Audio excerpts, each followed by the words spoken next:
Buenos días. Good morning. Buenos días. ¿Cómo te llamas? What's your name? Me llamo Lucía. My name is Lucía. ¿Cómo te llamas? What's your name? Me llamo Lupe. My name is Lupe. Mucho gusto. Nice to meet you. ¿Cómo estás? How are you? Estoy bien, gracias. I'm well, thank you.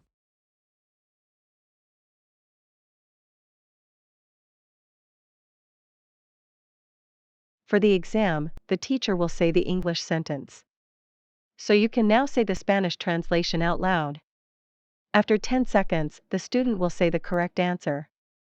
Good morning.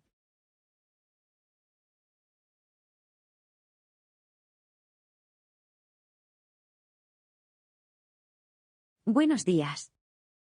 What's your name?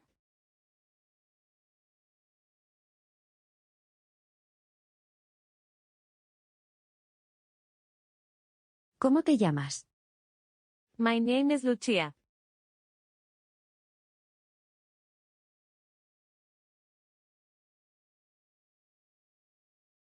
Me llamo Lucía. Nice to meet you.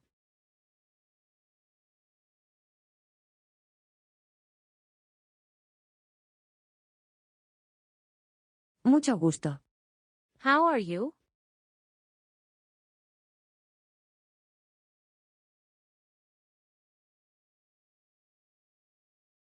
¿Cómo estás? I'm well, thank you.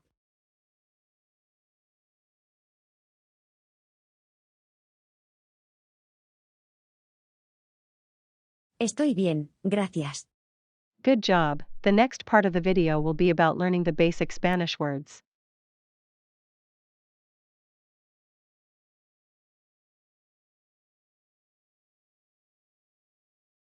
Hello. Hola. Goodbye. Adiós. Please. Por favor. Thank you. Gracias. Sorry. Lo siento. Yes. Sí. No. No. Who? ¿Quién? What? ¿Qué? Why? ¿Por qué? Where? ¿Dónde? Good afternoon. Buenas tardes. Good evening. Buenas noches. What time is it? ¿Qué hora es? I am lost. Estoy perdido. I do not understand. Yo no comprendo. Would you speak slower, please? Por favor, habla más despacio. I miss you. Te extraño. I love you. Te quiero. That's it for this video. Watch this video a few times to make sure you know the basic words and phrases well.